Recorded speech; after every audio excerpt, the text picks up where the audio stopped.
Hello guys, खुराई GMS coaching में आप सभी का स्वागत है। आज हम आपके लिए कक्षा 10 का संस्कृत का सेट ए पेपर लेकर आ चुके हैं। चलिए बिना टाइम खराब किए पूरा देखिएगा प्री बोर्ड परीक्षाएं। तो चलिए बिना टाइम खराब किए आपकी यहाँ से प्रारंभ होते हैं। तो यहाँ से आप देख लीजिएगा पहले का यहाँ पर पहले क्वेश्चन का राइट आंसर आपका मुने हो जाएगा। इसके बाद दूसरे का चतुर्थी हो जाएगा। इसके बाद तीसरे का एक वचनम हो जाएगा। चौथे क्वेश्चन का अस्मद हो जाएगा। इसके बाद पांचवें क्वेश्चन का एव हो जाएगा। इसके बाद छठवें क्वेश्चन का सर्वत्र हो जाएगा। इस प्रकार आपके सभी क्वेश्चन आंसर प्रारंभ हो जाएंगे। चलिए क्वेश्चन नंबर पहले के बाद अब आते हैं क्वेश्चन नंबर दूसरे पर, जहां पर आपके खाली स्थान मिलेंगे। ठीक है, तो सबसे पहले खाली स्थान में आपको एवं भर लेना है, दूसरे में पास्यति भर लेना है, और यहाँ पर तीसरे वाले क्वेश्चन में मध्यम पुरुषाह भर लेना है। इसके बाद क्वेश्चन नंबर चौथे में शु भर लेना है। क्वेश्चन नंबर 5 में निस्तेजाह भर लेना है। इसके बाद छठवें में आपको यहाँ पर वर्त भर लेना है। ठीक है, इस प्रकार आपके 6 क्वेश्चन कंप्लीट हो जाते हैं ऑब्जेक्ट खाली स्थान वाले। अब देखेंगे क्वेश्चन नंबर 3 में सत्य असत। तो पहला आपका असत हो जाता है, दूसरा आपका सत्य हो जाता है, तीसरा आपका सत्य हो जाता है, चौथा असत हो जाता है, पांचवा असत हो जाता है, और छठवा आपका यहाँ पर सत्य हो जाता है। तो इसमें आपको सत्य असत में भरना आपको बता देते हैं। जो सत्य हैं उनमें आम लिखा जाता है, जो असत्य हैं उनमें ना लिखा जाता है। संस्कृत में नियम होते हैं। तो यहाँ पर आपने अच्छी तरह से समझ लिया होगा क्वेश्चन नंबर 2 और 3 को। चलिए क्वेश्चन नंबर 4 देखते हैं। तो ये रहा आपका क्वेश्चन नंबर 4। तो इन्हें आप अच्छी तरह से देख लीजिएगा। चलिए बिना टाइम खराब किए आपको आगे बता देता हूँ। जैसे नव वालिका का क्रम से हो जाएगा, छंद का तृतीय हो जाएगा, शरण प्राप्ता का शरण प्राप्ता हो जाएगा, मनोरथ का विसर्ग संधि हो जाएगा, उमेश का प्लस ईस हो जाएगा, वष्टा का यहाँ पर बगीसा बाक प्लस ईसा हो जाएगा। इस प्रकार इनको आप अच्छी तरह से देख लीजिएगा। जैसे नव का यहाँ पर क्रम हो जाता है, द्वंद्व समाज यहाँ पर आपने देख लिया है।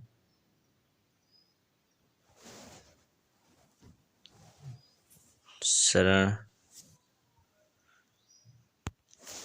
द्वंद्व समाज का पितृशु हो जाएगा। इसके बाद शरण का शरण प्राप्त हो जाएगा, मनोरथ का विसर्ग हो जाएगा, उम का उमेश, और यहाँ पर ये बिल्कुल जो मैंने यहाँ पर आपके आगे प्रोवाइड किए हैं जी सब बिल्कुल क्रम से लगा दिए। ठीक है, इसके बाद देखते हैं क्वेश्चन नंबर 5। तो यहाँ पर एक पद में उत्तर लिखना है, और क्वेश्चन नंबर 6 में आपको खाली स्थान प्रोवाइड करना है। तो ये रहे एक पद में उत्तर। क्वेश्चन नंबर 5 के आप यहाँ पर देख लीजिएगा सभी के क्वेश्चन। जैसे पहले क्वेश्चन का मान्यवाय, इसके बाद क्वेश्चन नंबर दूसरे का गुण, क्वेश्चन नंबर तीसरे का चालक, क्वेश्चन नंबर 4 का ली प्रत्यय, इसके बाद क्वेश्चन नंबर 5 का साधनम, और उसके बाद आज छठवें का। इस प्रकार आपने क्वेश्चन आंसर 5 कंप्लीट कर लिया। अब यहाँ पर खाली स्थान है तो इनको भी आप यहाँ पर कंप्लीट करेंगे। जैसे चलिए पहले नंबर पर बता देते हैं क्या क्या है। तो पहले में यथा समस्त, इसके बाद आरक्षी, इसके बाद विद्या, इसके बाद पाद्य ध्वनि, इसके बाद विवशाह, इसके बाद चमेटाया। इस प्रकार आपके क्वेश्चन आंसर 6 के कंप्लीट कर लीजिएगा। अब चलिए बिना टाइम खराब किए अब देखेंगे क्वेश्चन नंबर 7। तो यहाँ से आपका क्वेश्चन नंबर 7 प्रारंभ होगा। चलिए पहले नंबर 7 के आंसर देख लेते हैं।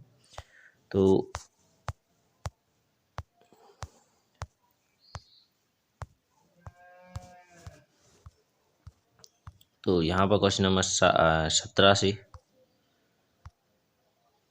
7 से आप यहाँ पर देखेंगे। ठीक है, तो क्वेश्चन नंबर 7 में कोई भी आपको 3 सुधार लेने हैं, कर लेने हैं कोई भी 2। इसके बाद क्वेश्चन नंबर 8 में भी कोई 2 कर लेने हैं, क्वेश्चन नंबर 9 में भी 2 कर लेने हैं, कोई भी आप यहाँ पर स्क्रीनशॉट लेकर इनको हल कर सकते हैं। ठीक है, इसके बाद क्वेश्चन नंबर 10 में भी यही करना है, 3 में से कोई 2 हल कर लेना है। अशुद्ध वाक्य शुद्धतम करोति, यहाँ पर शुद्ध वाक्य करना है। इसके बाद क्वेश्चन नंबर 11 क्वेश्चन आंसर है, आपके 2 में से कोई भी एक कर सकते हैं आप। इसके बाद क्वेश्चन नंबर 11 में भी 2 क्वेश्चन दिए गए हैं अथवा में, तो इनमें से कोई एक कर लीजिए, आप 2 नंबर में है। इसके बाद क्वेश्चन नंबर 13 में भी यही है, 2 क्वेश्चन दिए गए हैं आपकी स्क्रीन पर दिख रहे होंगे, इनमें से कोई भी एक कर सकते हैं। क्वेश्चन नंबर 14 में भी यही है, 2 क्वेश्चन दिए गए हैं, एक कोई कर लीजिएगा। क्वेश्चन नंबर 15 में भी यही है, 2 क्वेश्चन दिए गए हैं, इनमें से कोई भी कर सकते हैं। क्वेश्चन नंबर 16 में भी यही है, एक क्वेश्चन आप कर लीजिएगा। क्वेश्चन नंबर 17 में भी यही है। यहाँ पर 4 क्वेश्चन दिए गए हैं, कोई भी आप 4 कर सकते हैं।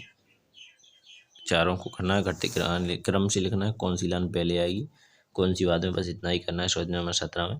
क्वेश्चन नंबर 18 आता है आपका संस्कृत भाषा में लिखती। तो यहाँ पर क्वेश्चन नंबर 18 में यहाँ पर ये संस्कृत भाषा में कुछ वाक्य दिए गए हैं, इनको आप अच्छी तरह से लिखेंगे और इसी से आपके जो क्वेश्चन हैं ये तीनों कंप्लीट हो जाएंगे। इसके बाद अगर वो ऊपर का समझ में नहीं आए तो नीचे का पढ़ लीजिएगा, इससे भी आपके अगले क्वेश्चन जो दिए गए हैं ये वाले कंप्लीट हो जाएंगे। क्वेश्चन नंबर 19 में भी यही करना है, इसको अच्छी तरह से पढ़ लेना है, इसी से जो आपके ये तीनों क्वेश्चन है वो कंप्लीट हो जाएंगे। क्वेश्चन नंबर 19 में इसके अथवा में दिया गया है, इसे भी देखेंगे।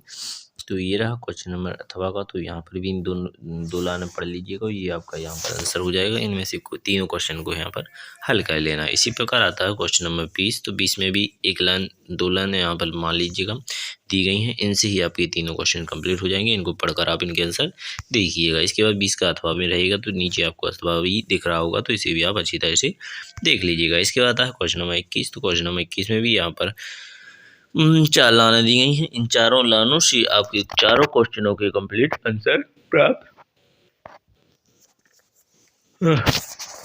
हो जाएंगे। आशा करेंगे आपको क्वेश्चन नंबर 21 भी समझ में आ गया होगा। चलिए 22वें क्वेश्चन में देखेंगे। अवकाश वाला पत्र लिखना है आपको, तो यहाँ पर आप पत्र लिख सकते हैं। इसके बाद चलिए क्वेश्चन नंबर अगला देखेंगे, अर्थात आखिरी देखेंगे क्वेश्चन नंबर 23। क्वेश्चन नंबर 23 में आपको संस्कृत भाषा का, पर्यावरण का है, संस्कृत का है, एवं प्रिय कवि, इनमें से कोई भी आप एक निबंध लिख सकते हैं। तो इस प्रकार आपको संस्कृत में लिखना, ध्यान रखें।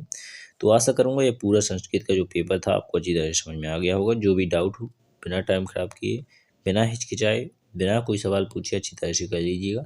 हम आपके लिए इसी प्रकार सभी पेपर लेकर आए हैं। तो जल्दी से हमारे चैनल को सब्सक्राइब करें, बेल आइकन को दबाएं, तो लास्ट तक देखेंगे तो आपको पूरी जानकारी मिलती रहेगी और पूरे पेपरों का हल इसी प्रकार आपको मिलता रहेगा। धन्यवाद। जय हिंद, जय भारत।